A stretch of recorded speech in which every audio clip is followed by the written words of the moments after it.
The birth of creativity came when humankind got fire. Or so the legend goes about Prometheus, who stole the lightning bolt from Zeus and gave it to humankind. Today we are talking all about creation, creativity, and what it means to be a creator.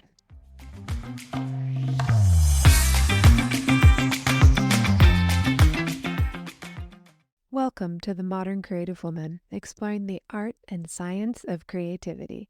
This is the podcast for women who want to elevate their creativity and start applying creative thinking in their everyday lives. I'm your hostess and creativity expert, Dr. Amy Backus. I'm a licensed psychologist and a registered and board-certified art therapist with almost 3 decades helping women live their authentic lives. At The Modern Creative Woman, we are obsessed with helping you build your creativity and self-leadership. Through our conversations and creative insights, I'll provide simple tricks and practices that will help take the mystery out of the creative process so you can start each day feeling empowered, creative, and ready to take on whatever comes your way. Let's get started. Have you heard about the new art therapist Barbie doll? I am personally so excited, and the big reason that it really makes me so happy is how I came to art therapy was just a happenstance. There was so little written about it that I had access to when I was in high school. And a psychology teacher, I was in summer school, watched me draw in my notes the whole summer. And as she walked by me one day, she said, "Have you ever heard of art therapy? Maybe you should look into it." It's just a comment that she dropped. And as soon as I heard it, I thought, oh, that's the profession for me. I was really going back and forth with what I might study. I thought for sure I could study English and I could study art. I was getting really curious about psychology and thinking that that could pull things together, but then art therapy. I was so excited. I saw the Barbie doll. Someone forwarded it to me on Instagram, and I immediately went out and bought it. I read the back, and it described the profession. I thought they did a pretty good job describing what an art therapist is. And then it said, if you like making art and you like helping people, you could be an art therapist too. And it made me so happy. I just burst into tears that now people will know what art therapy is in a different way. Still, so many people, when I say I'm an art therapist, say a heart therapist. Oh, do you work at UCSF Hospital? And I say no, and I explain what art therapy is. It seems we have a bit of a name recognition problem. And I think maybe even it is a bit of a misnomer because it is so much more than just used in a hospital or a rehabilitation center or a school. Art therapy works incredibly well for people who are exploring wellness, who want to use their mind in a different way, who want to expand the way they think. And creativity in itself is a really powerful tool that often gets ignored and neglected. However, here at The Modern Creative Woman, we know that creativity is an incredible art and science that allows us to focus on what's most important to us and use the creative process to see many, many options. It also anchors us in the present moment in an incredibly powerful way. And there's decades of research on the concept of flow, which emerges in the process of making art. I went and saw Prometheus performed by the San Francisco Symphony this weekend. And it got me really curious about how the Greeks described creativity. And they described creativity as something that poets do because they're making something out of nothing. And they would describe a painter as not making something out of nothing, but rather imitating what the painter saw in nature or looking at a person. And so they had a very limited view of what could be art, that poetry was the only true art. So that sounds like propaganda from a poet. They also talked about the idea that there are laws around creativity that come from nature. And they thought of nature as perfect and really subject to these laws. So an artist can discover the laws of nature and then start to submit to them, essentially not looking for freedom of expression, but rather discovering what the rules are about beauty and aesthetics. And so now we have a much more nuanced definition of creativity. And the idea that beauty truly is in the eye of the beholder has been demonstrated over and over again, especially in the field of neuroaesthetics. What stimulates one person's brain might not please another person. So today I want to talk really specifically about how we can create essentially something out of nothing. We create things out of our mind when we are making art, when we are knitting. We make a sweater out of string. We make a painting out of some pigments. The idea of creating something out of nothing is a really powerful, compelling way to think about creativity. Let's talk about the concept of creating something out of nothing in the domain of change. How do we change? What are the mechanisms of change in your life? Things come along in our life and we start to evolve and change. It's natural. We are not the same person at 16 as we are at 60. So defining change is an action or an instance of making. Sounds like creativity, yeah? It's becoming different. It could also be replacing something with something else that's new and better. That sounds like personal growth. It can also be substituting one thing for another. And that makes me think of doing little experiments in our life, just trying something new. It could be choosing what you want your tomorrow to look like, selecting your future very consciously, creating it out of your mind. It also fits very well with psychology that things aren't just happening to us. We are observing. We are the context of our lives. In acceptance and commitment therapy, we talk about acting consciously and choosing actions that are in line with our values, that move us towards a value-based life, one that's uniquely about your values and what's important to you. I started thinking about all the ways that we could describe creativity: building, actualizing, magic, miracles, manifesting, blessing, externalizing. The idea of creating and change can be looked at in a variety of different ways. In particular, in psychology, we talk about externalizing our emotions. And in art therapy, it's about taking our inner experience and putting something on the outside that reflects our inner experience. Now, it's never exactly our inner experience. If I make a painting about my emotions, you're not experiencing my emotions. I am externalizing them. It's not the same thing. The painting is a representation. Psychology has also talked about moments of insight, the aha moments. And this goes back 100 years. And thinking about what Freud has written, the aha moment is insight. It doesn't mean it's change, it's just insight. But once we have this insight, change becomes possible. In the more positive psychology realm of things, there is post-traumatic growth. That after traumatic experiences, when we're able to successfully navigate those emotions, we can experience a new way of thinking, feeling, and appreciate ourselves and learn from what we've gone through. Cognitive behavioral therapy would talk about behavioral expression. In ACT, we would talk about value-based behavior. This is a phrase I love. It's a very behavioral way of describing the little by little steps we make towards change. Successive approximation towards the goal. I love that. Successive approximation towards the goal. At a hospital, we might define change as someone no longer meeting diagnostic criteria, that their symptoms have lowered such that They no longer have a diagnosis, or their diagnosis is being managed. Now, creating something is not just thinking positive thoughts about life, or we can't make things happen by thinking of them. That's an illusion from childhood magical thinking, to believe that we cause external events just from a thought.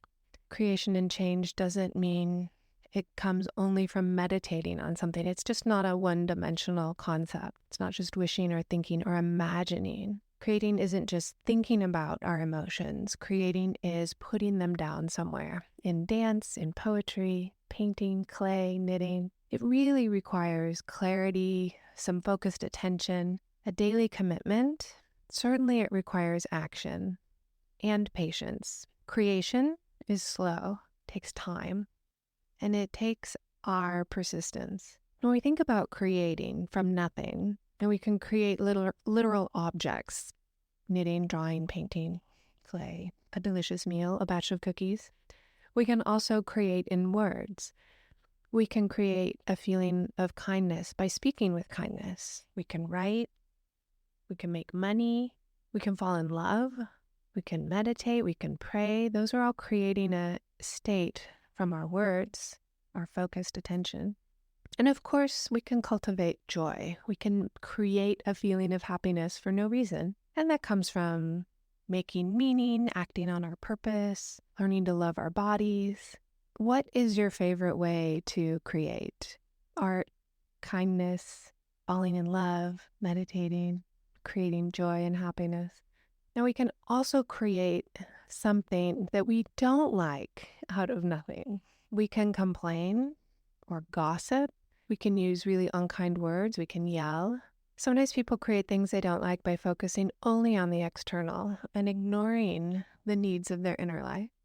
People can create uncomfortable feelings in themselves and others by judging, blaming others. We can create sad feelings by calling up sad memories.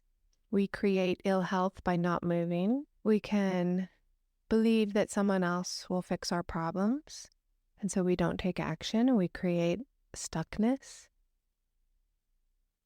I have 5 steps about creating that I've identified from thinking about art therapy and creativity and reading the literature about how we change. The first step is to be conscious and admit what it is that we want to create. We might want to create a happy home or a painting. We might want to create something that our family might not approve of, or we imagine our family might not approve of. But being consciously aware of our desires and really admitting to ourselves what we want is the first step. Doesn't mean you have to go for it, but it's being conscious and admitting what we want. The second step is deciding and really committing. We have to end our uncertainty and confusion and make a decision about what we want to do. In this part of the process, I like to focus on values, and they're unique and personal for everyone. What's most important to you might not be what's most important to me. It's just deciding what's most important. Is it your health, your family, your creative process, your work, your spirituality? There's no right or wrong. It's just what you decide. The third step is about getting ready for action and taking action. All of the research suggests that we have to be prepared to take action, that many people fail to have success because they don't prepare. And preparation could mean a lot of different things. It could be meditating on what it is that you want and how you want to do it. It could be making lists or a business plan. And it could also be reflecting on why it is that you want to change. Once we get started, we can move to the next step. But the point is we have to start. We have to start before we're ready. If you have jumped into a relationship, you weren't necessarily ready. If you got married or had a child or took a new job or moved across the country, my guess is you weren't really perfectly ready. You decided it was the best move with the information that you had and the feelings that you had. So once we start, it requires some flexibility. So the fourth step is really about recalibration and persistence.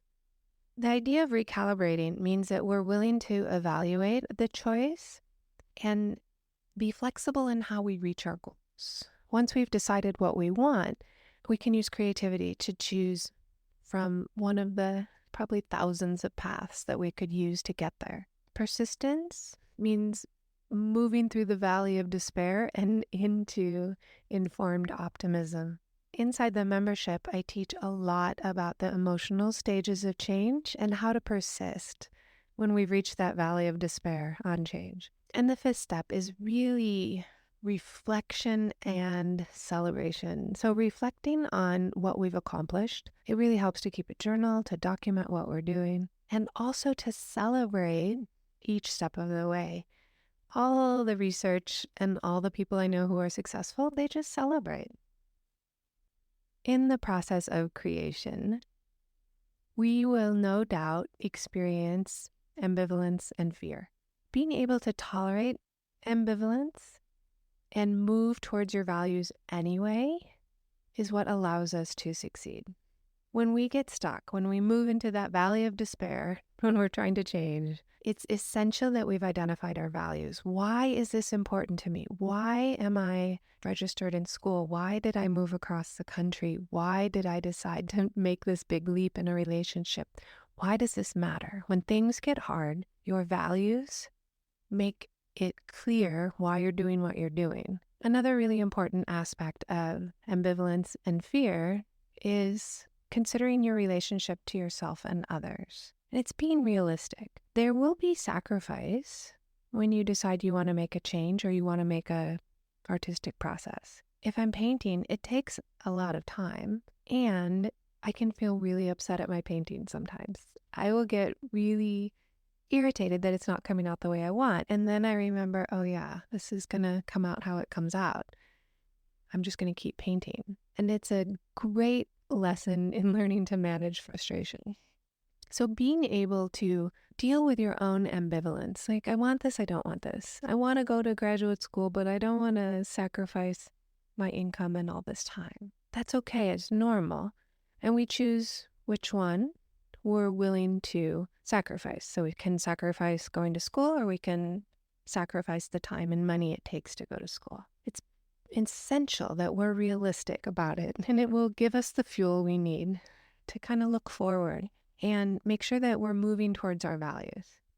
Using your creativity to celebrate makes it so much more fun. So first, why celebrate? The research shows that moments of celebration really make us pause and be mindful, and this in turn boosts our well-being. Celebrating is good for us. The research also shows that when we stop and savor the good stuff, we are essentially creating a buffer, and it's like buffering ourselves against negative or unwanted experiences, internal or external, and it helps us build resilience. So if you want to move forward with more resilience to be able to handle whatever life throws your way, really being creative in your celebrations is one way to do that. There's also research showing that mini celebrations can pump up our positive emotions, and having a more positive mindset makes it easier for us to manage daily challenges that ultimately can cause a lot of built-up stress. So a mini celebration of your life every morning is worth the 2 seconds it takes to cheers yourself, to just say thank you, to take your coffee outside for a moment. There are a lot of things that I've heard and even said in the past that are real celebration stoppers. Have you ever heard, gotta work before you can play? Or eat your dinner before your dessert? When we ask what's next and we move right on to the next thing without stopping and acknowledging what we've accomplished so far, that's a real downer for positive moods. I've heard people say, I'll sleep when I'm dead, as if they just had to keep going. I've heard people tell me, just be grateful for what you have. It's a way to stop being ambitious and looking forward. Don't do too much. Don't be too much.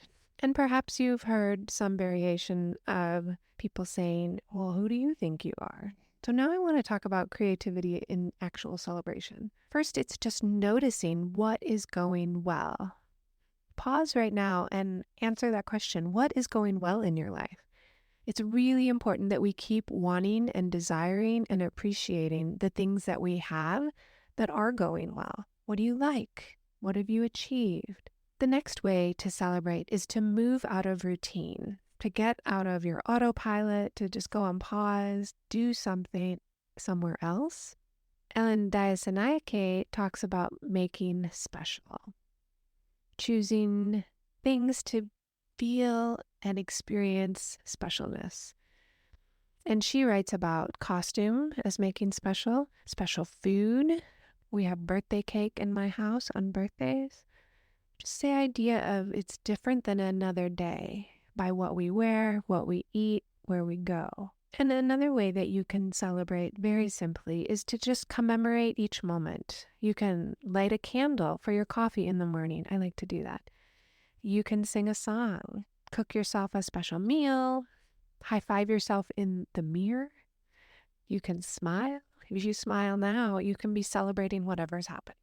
Now, there is preponderance of research about celebration that includes gratitude. It gives us better sleep, better immunity. Gratitude gives us higher self-esteem. It can decrease our stress, of course, but it also lowers blood pressure, and it can lower anxiety and depression symptoms. Gratitude strengthens our relationships and increases optimism. And optimism and hope is at the opposite end of depression. It's really protecting and buffering ourselves against a low mood. If you are interested in building your gratitude, you can download the 21-day gratitude journal from the Modern Creative Woman website. If you sign up for the monthly digital newsletter, I'll send you a link to the gratitude journal as well. It's really important practice to have appreciation and gratitude on a daily basis. So what are you going to celebrate today? It really matters that you take a time to celebrate every single day. There's no need to wait. And I have one more piece that I want to share with you. And if you're inside the membership, you're already familiar with this. And this is how we make successful change using creativity. And there is a 5-part formula that I've pulled together from the research. One is write it down. There's some amazing studies showing that people who write down their goals and dreams are more likely to achieve them, 70% more likely just by writing them down. Next, you can pair your habits. I think of them as habit friends. When you brush your teeth, you could also high five yourself in the mirror like Mel Robbins does. When you have your coffee, you could do your gratitudes. So you start building in your new habits along with your existing habits. If you're trying to find time to draw and paint, add it to something that you already do. Next, location, location, location.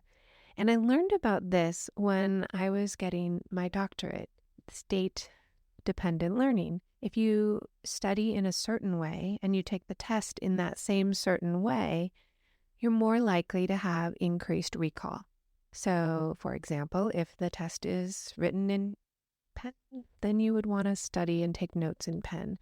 If the test is on the computer, you could study and read on the computer. But you can do this as well for yourself, relaxation. Maybe every time you enter the kitchen, you take a deep breath, stand tall. The kitchen becomes a relaxing place. Next, pleasure, pleasure, pleasure. Add something enjoyable and fun as we're trying to create new habits, or we are trying to embark on some new creative endeavor, a new painting, a business project. If we pair it with something enjoyable, we're more likely to stick with it. It's sort of the idea of like giving a child an M&M every time they do something that's closer to the goal. We can do it. It works on us as well. And finally, keep in mind, slow and steady, little by little, we make progress. 20 minutes is just 1% of your day. Surely you can find 20 minutes to make the change. I want to encourage you to think about creativity broadly. It's creative thinking, it's creative expression, it's creating your environment, your mindset, creating your meal, your outfit, a doodle on your paper. Think about how you can move towards change in a way that feels positive and interesting and includes celebration for what you've accomplished. Do celebrate this week and let me know what you're celebrating. You can find me on Instagram and you can DM me there. I'll see you in the next episode. Have a wonderful rest of your week. Now that you know about how to use your creativity, what will you create? Want more? Subscribe to the Modern Creative Woman digital magazine. It's absolutely free and it comes out once a month. And I know you can get a lot out of the podcast and the digital magazine. Yet when you're ready to take it to the next level, I want you to know you have options inside the membership. And if you're interested in a private consultation, please feel free to book a call with me. Even if you just have some questions, go ahead and book a call. My contact is in the show notes, and you can always message me on Instagram. Do come find me in the Modern Creative Woman on Instagram, Facebook, and Pinterest at Dr. Amy Bacos. If you like what you're hearing on the Modern Creative Woman podcast, I want to give you the scoop on how you can support the podcast. You can be an ambassador and share the podcast link with 3 of your friends. You can be a community supporter by leaving a 5-star review if you think it's worth the 5 stars. And you can become a gold star supporter for as little as $3 a month. All those links are in the show notes. Remember to grab your free copy of the 21-Day Gratitude Challenge. The link is in the show notes, and you can find it at moderncreativewoman.com. Have a wonderful week, and I cannot wait to talk with you in the next episode.